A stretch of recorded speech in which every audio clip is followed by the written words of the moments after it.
जय श्री राम बच्चों। और आज हम लोग डिस्कस करेंगे AITS 2 मेंस का पेपर। और अभी ये तो पहले 7 क्वेश्चन मुझे काफी इजी टाइप लगे, ऐसा कोई बहुत टफ सवाल नहीं लगा। Let's see. पहला सवाल है, locus of mid points of chords of the circle this which are of unit length. काफी टिपिकल सवाल है। और आपके मतलब देखो, सवाल अब आसान है तो आपकी स्पीड भी करने की बहुत फास्ट होनी चाहिए ना। आप तो देख के ही जैसे ये फॉर्म समझ में आना चाहिए कि ये तुरंत आपका ये सर्कल बन जाएगा ना। तो ये सर्कल आपका बन जाएगा। अब आपके माइंड में फिगर आ जाना चाहिए कि एक रॉड है, उस रॉड की लेंथ है मेरे पास, सेंटर है, रेडियस है। तो पाइथागोरस थ्योरम तुरंत दिमाग में आ जानी चाहिए। ठीक है, किस तरह से लगेगी पाइथागोरस थ्योरम अगर बताओ, क्या मुझे सर्कल ड्रॉ करने की भी जरूरत है? नहीं है। ये मान लो वो रॉड होगी, है ना, क्लास 9 की प्रॉपर्टी है ये मान लो वो रॉड है और ये सेंटर ऑफ द सर्कल हो गया। तो क्या पता है मुझे कि चौड़ जो है सेंटर, ये जो तुम्हारा सेंटर से जो लाइन होती है चौड़ को परपेंडिकुलरली बाइसेक्ट करती है। अभी 1 सेंटीमीटर की लाइन है तो ये 1/2 हो जाएगा और रेडियस मेरा 1 हो जाएगा। इसी का लोकस मुझे पता ना एच नॉमा के, तो ये डिस्टेंस का स्क्वायर 3/4 हो जाएगा। 1 - 1/2 का स्क्वायर बराबर, लेट से ये पॉइंट ओ एम ले लो, ओ एम स्क्वायर। और ओ एम स्क्वायर बराबर क्या आएगा, h - 1 का होल स्क्वायर प्लस a - 1 का होल स्क्वायर। तो पहले का जो आंसर है डायरेक्टली आपका ऑप्शन नंबर ए आ रहा है, right. This is a very very easy problem, है ना। और इस टाइप का प्रॉब्लम मेंस में आता है तो आप डायरेक्ट कर दो। नेक्स्ट है locus of vertices of the family of parabola this. ठीक है, तो वर्टेक्स निकालना है तो आप इसमें जो बेस्ट तरीका होता है, vertex is basically your minimum maximum वाला point. This is the vertex of the parabola. तो dy/dx 0 कर दो। तो dy/dx से बन गया 2/3 a³ प्लस a² 2 बराबर 0। तो h की वैल्यू कितनी आ रही है मेरे दोस्त? h की वैल्यू तुम्हारी आनी चाहिए, I think so, 3/4 a। h की वैल्यू आएगी 3/4 a।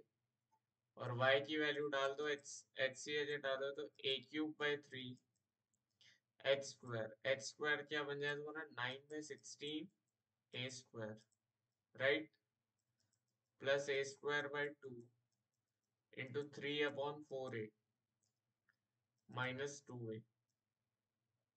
This is the thing we are getting. तो y बन रहा है आपका 3a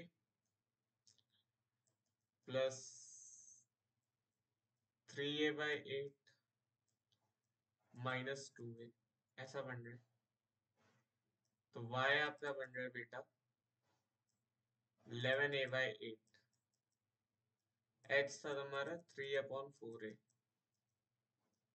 तो अगर मैं दोनों को मल्टीप्लाई कर दूं तो एक्स वाई बन रहा है 33/, आई थिंक कुछ छोटी मोटी कैलकुलेशन अगर हुई होगी बट मेथड यही है। dy/dx को 0 कर देना, 105/64। तो ये 32 इधर 105 आना चाहिए था। अच्छा, a और 3a/8, पता नहीं है, कुछ छोटी मोटी कैलकुलेशन एरर हो। अच्छा होगी नहीं, -3/4 हो जाए। हाँ, ये -3/4 आएगा। तो ये आपका मोस्ट प्रोबेबली थोड़ा चेंज हो जाएगा ना, तो देख लेना, it's not very tough deal. तो ये भी काफी इजी सवाल था। ठीक है, और आंसर ऑप्शन ए है इसका। ये यार जिस बंदे ने नहीं किया बड़ा गलत किया यार, ये तो बनने वाला सवाल था पहला वाला। ये थोड़ा ठीक ठाक सवाल मैं बोल सकता हूँ, मतलब अगर कॉन्सेप्ट नहीं पता था ना, ग्रेटेस्ट डिस्टेंस बताना ना आपको। तो यहाँ पे मेरे पास इक्वेशन है 4a² plus 9b² -9c² plus 12ab बराबर 0। तो मैंने बोला यार ये और ये उठा लो, तो बन गया 2a प्लस 3b का होल स्क्वायर, ये बराबर 9c²। स्क्वायर रूटिंग कर लो, तो 3c बराबर आ जाएगा mod of 2a plus 3b। तो c की वैल्यू आएगी mod of 2a plus 3b/3। ठीक है, तो c की दो पॉसिबल वैल्यूज है, एक तो है 2a प्लस 3b/3, एक है minus of 2a plus 3b/3। और इन्हीं दो, तो जब मुझे ग्रेटेस्ट डिस्टेंस निकालना है ना, तो वो बेसिकली क्या हो जाएगा, mod of c2 minus c1 upon under root a square plus b square. इस फैमिली की सारी लाइंस आपस में क्या होंगी, then the greatest distance between any two lines of the family of lines। तो ax plus by plus c1 equal to 0 plus c equal to 0। अच्छा, ठीक है, तो लेट्स से एक लाइन मेरे पास से आएगी, ऐसे नहीं, पैरेलल नहीं होगी, सॉरी, फैमिली ऑफ लाइंस है। तो एक लाइन आ रही है बेटा ax plus by plus 2a plus 3b/3 equal to 0। दूसरी यहाँ से आएगी ax plus by minus 2a plus 3b/3 equal to 0। I think ये आपको यहाँ से सॉल्व करना आता होगा ना, ए और बी सेपरेट कर लोगे, तो ए से इक्वेशन क्या बन रही है, x प्लस 2/3, और y से क्या इक्वेशन बन रही है, या बी से क्या इक्वेशन बन रही है। ठीक है, तो पॉइंट ऑफ इंटरसेक्शन आ जाएंगी। ठीक है, then the greatest distance between any two lines of the family of lines is, तो बेसिकली इसका जो भी पॉइंट ऑफ इंटरसेक्शन आ रहा है निकाल लो एक, तो इसका क्या पॉइंट ऑफ इंटरसेक्शन आ रहा है, b times y plus 1 equal to 0। तो एक पॉइंट ऑफ इंटरसेक्शन आ रहा है -2/3 क्रॉमा -1, और दूसरा पॉइंट ऑफ इंटरसेक्शन आ रहा है 2/3 एंड 1। तो इनके बीच का डिस्टेंस इतना हो जाएगा अंडर रूट ऑफ 9/16 प्लस 4, ऐसा कुछ बन रहा है क्या, 9/16 एंड 4।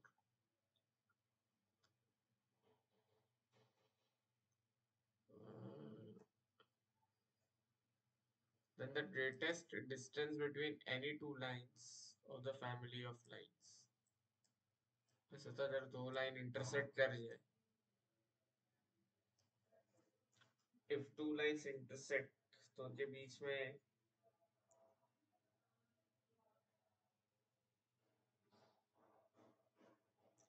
क्या डिस्टेंस होता है, 0 होता है यार। तो इन दोनों के बीच से तुम्हें निकालना होगा डिस्टेंस, फिर मोस्ट प्रोबेबली तो इन दोनों के बीच का डिस्टेंस निकालना है, तो इन दोनों पॉइंट्स का डिस्टेंस निकाल, तो फिर तो मुझे यही समझ आ रहा है ना, इसलिए मैं इन दोनों पॉइंट्स का निकाल रहा हूँ। तो दिस इज बेसिकली 4/3 का whole square plus 2 square, right. तो ये बन जाएगा 16, अरे हाँ, 16/9 एंड 4। तो 36 और 16 इज योर 52/9, तो 2√13/3 एग्जैक्टली। समझ रहे दोस्त, दो सेम पेयर, देखो इस फैमिली ऑफ लाइन से दो फैमिली जनरेट होगी जो मैंने यहाँ से जनरेट की। ठीक है, अगर मैं एक ही फैमिली की दो लाइंस लूंगा तो उनके बीच का डिस्टेंस तो 0 ही आएगा, क्योंकि वो तो एक पॉइंट से पास हो रही है। तो यहाँ पे इस टाइप से मुझे दो फैमिली ऑफ पॉइंट्स मिल रहे हैं, और किन्हीं भी दो लाइन का डिस्टेंस बेसिकली ये वाला डिस्टेंस हो जाए। तो काफी, मतलब ऐसा चीज बहुत टफ सवाल नहीं था, बट एक ऐसा चीज है जो हाँ कंसेप्चुअली शायद आपको किसी किताब में नहीं मिलेगा, नोट्स में शायद ना हो, खुद से सोचने वाली बात है ना।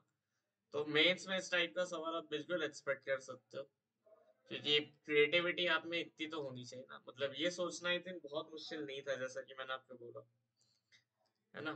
आपको सिंपली यहाँ पे दो फैमिली ऑफ पॉइंट्स का पॉइंट ऑफ इंटरसेक्शन निकालना था, स्टैंडर्ड सवाल है ये, ऐसा ही बहुत टफ नहीं था।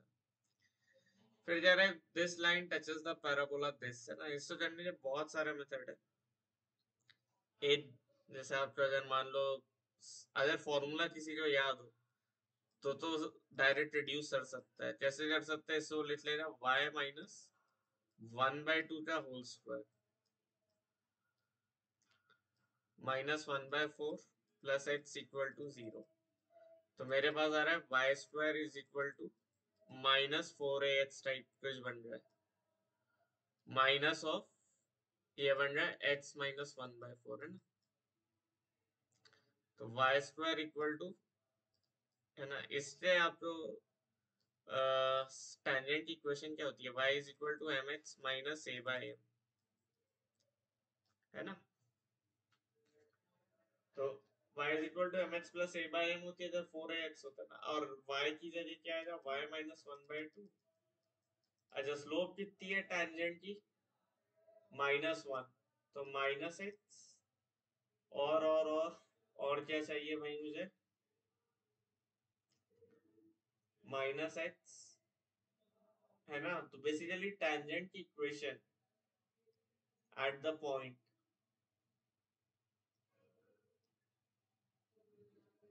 है ना, तो y is equal to mx minus a/m।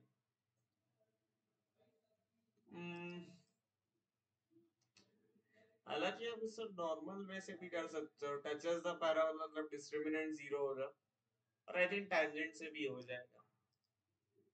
अगर मैं नॉर्मल मेथड बोलूं तो इट इज y की जगह 1 माइनस x डाल दो, y की जगह 1 माइनस x डालो तो इट इज 1 माइनस x का whole square minus 1 minus x plus x equal to 0। तो ये बन जाएगा 1 माइनस x का whole square plus 2x minus 1 equal to 0। हाँ नॉर्मल मेथड ही फिर आसान निकला। तो x स्क्वायर 0, तो x की वैल्यू तो डायरेक्ट 0 आ गई, एक ही ऑप्शन है, सी हो जाएगा करेक्ट आंसर। इसलिए तुम ये भी कर सकते थे टैंजेंट वाले मेथड से ना, कई बार वो टैंजेंट वाला मेथड ज्यादा हैंडी आता है, तो ध्यान रखना टैंजेंट वाले मेथड में क्या करोगे। बेसिकली पैराबोला का tangent x plus Y equal to 1 जिस पॉइंट पे वो तुम्हें निकालना है। अब ये तो बिल्कुल ही बकवास सवाल था ना, इससे तुम्हें क्या लिखना है, x square plus 2ax plus b minus C greater than equal to 0। तो यहाँ से डेल्टा लेस देन 0 होना चाहिए, delta less than equal to 0, क्योंकि ये चीज ट्रू है for all x belonging to real. तो मुझे ये प्रॉपर्टी तो पता ही है, प्रॉपर्टी पता है तो मैं कुछ भी कर सकता हूँ। तो 4a² minus 4 times b minus C should be lesser than और इक्वल टू 0। तो b माइनस सी बेटा आपका ग्रेटर देन और इक्वल टू a² आ जाना चाहिए, और इस ऑप्शन ए आपका करेक्ट हो जाएगा। नेक्स्ट आ जाओ, एबीसी आर रिलेटेड बाय, अच्छा ये क्वेश्चन दो बार आ गया क्या, नहीं ठीक है 53 पे ही था, कुछ गलती हो गई। 56 देखते हैं, alpha beta are the roots of the equation this, then the equation of roots are the reciprocals of this। तो अगेन ये बहुत ही स्टैंडर्ड सवाल है ना, 2x² plus 4x minus 5 equal to 0। तो आप जैसे इसमें आपको बेसिकली क्या निकालना है, 1/2 alpha minus 3 plus 1/2 beta minus 3 कमा 1/2 alpha minus 3 into 2 beta minus 3। इसमें जो मेन पार्ट है आपको इस चीज को एफिशिएंटली कैलकुलेट, प्रोडक्ट को एफिशिएंटली कैलकुलेट करना आना चाहिए। एक मेथड हो सकता है डायरेक्ट मल्टीप्लाई कर दो, दूसरा मेथड जो है मैं तुम्हें दिखाता हूँ। तो 2 times alpha plus beta minus 6 upon P लिख लेते हैं, ठीक है, कमा 1/p। पी हो गया 2 alpha minus 3 into 2 beta minus 3। ठीक है, आप देखो ध्यान से देखो फैक्टर थ्योरम कैसे यूज करते हैं। 2x² प्लस 4x माइनस 5 तो लिख लेंगे 2 times x minus alpha x minus beta. ठीक है, अल्फा पहले तो माइनस बाहर एक्सट्रैक्ट कर लो दोनों टर्म से। ठीक है, यहाँ से माइनस बाहर आएगा तो ये अल्फा माइनस एक्स हो जाएगा माइनस साइन के साथ, यहाँ से माइनस बाहर लो जो बीटा माइनस एक्स आएगा, बीच में डॉट है, माइनस इंटू माइनस तो प्लस ही हो जाएगा। तो ये बन जाएगा 2 times alpha minus x beta minus x. अब एक्स की जगह क्या पुट करोगे मेरे दोस्त, x इक्वल टू आप पुट कर दो यहाँ पे 3/2। एच सी 3/2 की 2 अल्फा माइनस 3 2 बीटा माइनस 3 चाहिए ना, तो बेसिकली तुम 2 कॉमन लो तो तुम्हें दिख जाएगा that is alpha minus 3/2। X equal to 3/2 इधर डाल दो तो ये बन जाएगा 2 टाइम्स 9/4 प्लस 4 टाइम्स 3/2 माइनस 5, और ये बन जाएगा 2 times 2 alpha minus 3 2 beta minus 3 divided by 4, तो वहां पे ये बाय 2 नीचे आ जाएगा। तो आई थिंक ये तो अब सिंपल कैलकुलेशन हो जाएगी। 9/2 और 12/2 21/2 माइनस 5 है ना, तो that will be 11/2 is equal to p/2। तो p की वैल्यू आपकी 11 आ गई, तो p की वैल्यू 11 आ गई, और अल्फा प्लस बीटा की वैल्यू तो आपके पास ऑलरेडी है -2। तो सम ऑफ द रूट्स आपका कितना है, सम ऑफ द रूट्स आपके ये आपकी 1/11 हो गई है ना, तो 1/11 वाले ऑप्शंस देख लो पहले। तो बी सी तो चला गया, और सम ऑफ द रूट आपके पास कितना है 2 टाइम्स अल्फा प्लस बीटा की वैल्यू यहाँ पे कितनी है -2 और -6, तो -10/11, तो ऑप्शन ए करेक्ट हो जाएगा ना। इस सम ऑफ द रूट -10/11 और प्रोडक्ट ऑफ द रूट 1/11 है। ठीक है, तो इजी सवाल है, काफी इजी सवाल है, कुछ भी नहीं है। ठीक है, 57 देते हैं। The vertex of a triangle is 1 1 and the midpoints of the two sides midpoints of two sides through this vertex, तो सेंट्रोइड ऑफ ट्राइंगल बताना है। तो एकदम ही हलवा सवाल है। एक वर्टेक्स दे दिया मुझे 1 1, ठीक है, और ये दो मिड पॉइंट दे दिए ना, लेट से ये 3 2 है, ये -1 2 है।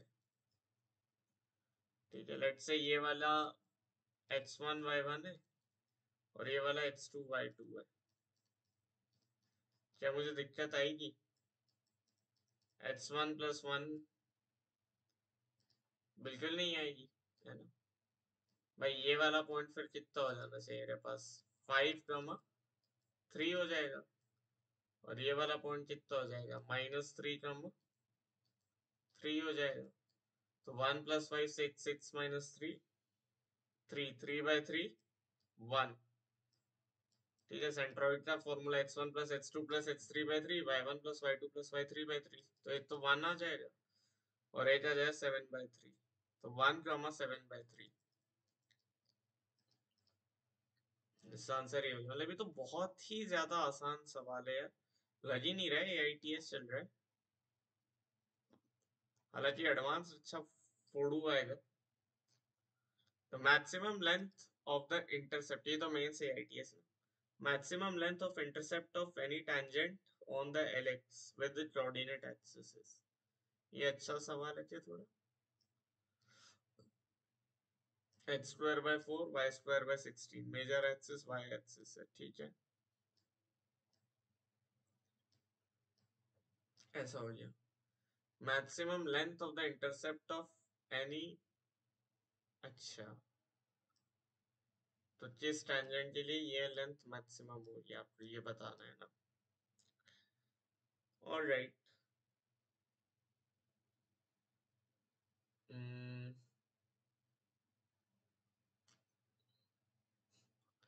तो इसमें भी क्या है, टेंजेंट की इक्वेशन का फॉर्मूला पता है, x² / a² + y² / b² = 1 है।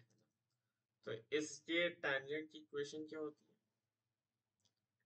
है, at any point a cos theta b sin theta, it is I think x/a cos theta + y/b sin theta = 1, यही होती है। तो a की वैल्यू क्या है, x/2 cos थीटा और y/4 sin थीटा, और ये वैल्यू 1 है। ठीक है, अब मुझे क्या चाहिए, मैक्सिमम लेंथ ऑफ इंटरसेप्ट। तो एक पॉइंट अपना बन रहा है -2 सेक थीटा गामा 0, और एक पॉइंट बन रहा है अपना 0 गामा -4 कोसेक थीटा, नहीं -2 प्लस में ही रहेगा ना, 2 सेक थीटा और है ना, y को 0 कर देंगे। हाँ, तो 2 sec theta 0 and 0 and 4 cosec theta, मतलब ठीक है। तो ये डिस्टेंस इतनी बनेगी, √4 sec square theta plus 16 cosec square theta. हाँ, तो ये तो आपका आता होगा।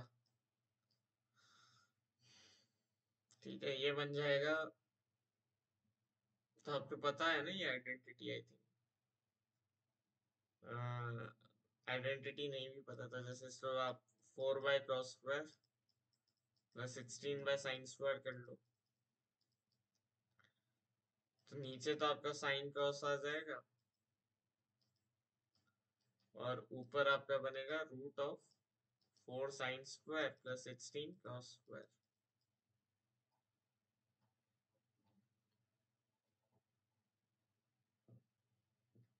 तो ये बन जाता है √4 minus 4 plus 12 cos² upon sine cross.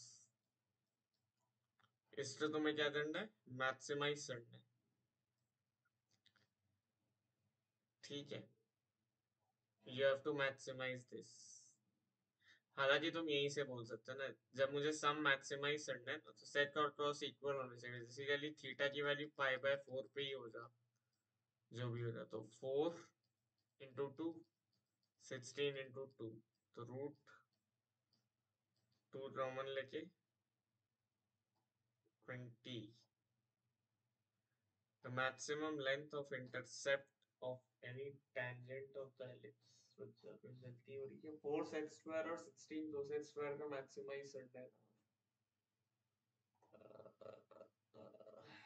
Maximise किस पे होगा,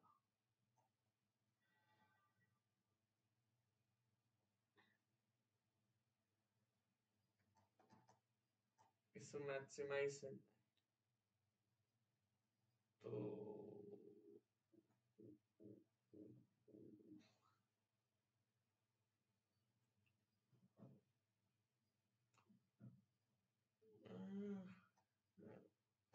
चलो छोड़ो यार, इससे तुम डिफरेंशिएट करके कर दो ना यार, इतना माथा बच्ची क्यों करना। तो 8 sec थीटा, sec थीटा का डिफरेंशिएशन क्या होता है, sec थीटा tan थीटा।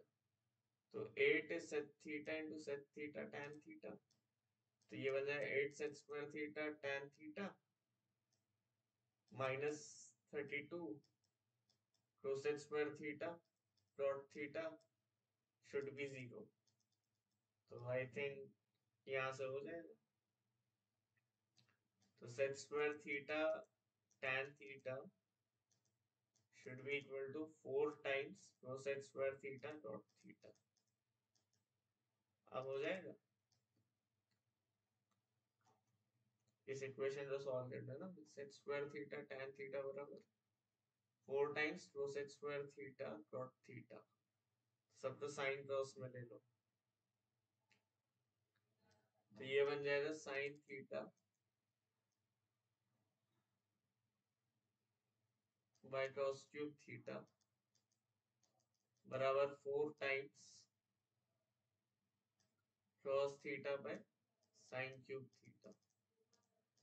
तो हमारे पास आ रहा है साइन की पावर 4 थीटा बराबर 4 टाइम्स cos की पावर 4 थीटा। तो हमारे पास आएगा sin² theta minus 2 cos² theta into sin² theta plus 2 cos² theta equal to 0। तो ये तो कभी 0 होगा नहीं। तो यहाँ से मेरे पास बेसिकली tan² थीटा की वैल्यू 2 आ रही है। तो tan थीटा की वैल्यू मेरे पास √2, tan² थीटा की वैल्यू अगर 2 आ रही है, तो अब आप सब निकाल सकते हैं। sec² थीटा कितना बन जाएगा, 3 बन जाएगा, और cosec² थीटा कितना बन जाएगा,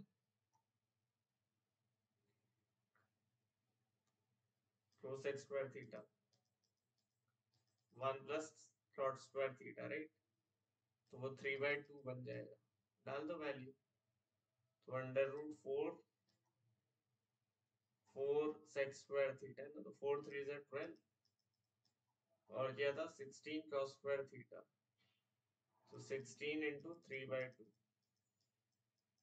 हाँ, तो 12 और 24 का रूट 36, 6 आंसर है ना। ये थोड़ा सा अच्छा सवाल था, कैलकुलेटिव हो गया कम से कम, है ना? तो सिर्फ डिफरेंशिएट करके जीरो कर देना, वो ज्यादा अच्छा ऑप्शन है दैन ट्रिगर ऑप्टिमाइजेशन इस बात। ठीक है।